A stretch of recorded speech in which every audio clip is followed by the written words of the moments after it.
Bonjour les amis, écoutez, je vais prendre 1 minute ou 2 pour vous expliquer pourquoi je suis sorti hier, de position. J'ai clôturé la position KNC, pour une raison que j'avais commencé à vous expliquer et vous le savez, on a transféré une partie de l'engagement sur Rennes qui était lui en train de décoller en termes de volatilité. Ça, c'était intéressant. On avait eu l'information par l'application Swissborg.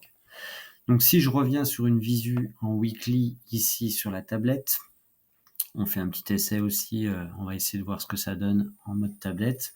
Donc vous voyez qu'on a une, majeure qui passe par son ATH ou presque, allez, imaginons que c'est quand même pas très loin de l'ATH et on a marqué un plus haut sommet. Je vous avais expliqué que cette mèche ici en mode, 4 heures peut-être, pouvait représenter aussi une zone de travail et une zone de repli, ce qui a forcément été le cas ici. On le voit tout à fait ici si on zoome peut-être sur la partie haute de la courbe. Hop, je vais zoomer comme ceci. Voilà, donc on voit que ça, on s'en est approché à plusieurs reprises et on a remarqué un plus haut après.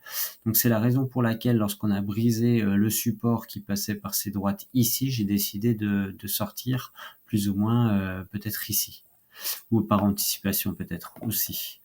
Donc voilà, on est sur ce short que j'ai conclu, enfin cette position que j'ai conclue en longue à 2,80 à peu près. Voilà. Et puis j'ai repris une position en short, moi, sur des titres que j'avais précédemment.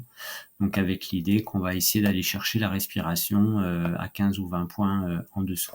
Voilà. C'est vraiment une hypothèse, on verra ce que ça donne, mais on est sur un marché plutôt en tendance baissière actuellement avec un Bitcoin qui retrace également. Donc les probabilités, les chances de succès sont plutôt en notre faveur. Alors je vous affiche rapidement Rennes pour expliquer que moi, Rennes, je trouve qu'on a une courbe qui est plutôt propre. Depuis notre précédente position, on avait pris une première position ici autour de 3,46 et on en a pris une seconde autour de 0,40. Alors je dis 3,46, c'est 0,34 évidemment.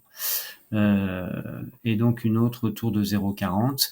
Et je vous ai expliqué que là, on a une zone de travail au niveau du daily en 127%. Si on venait à franchir pour moi les 0,44, et ben pour le coup, ce serait intéressant. Ça nous ouvrirait les portes vers le prochain obstacle qui est cette résistance en daily, qui passe par d'autres sommets. Si je vous l'affiche en daily, voilà, hop, elle vient de loin, mais voilà. Et cette autre résistance en daily nous offre une opportunité de hausse encore de 26%.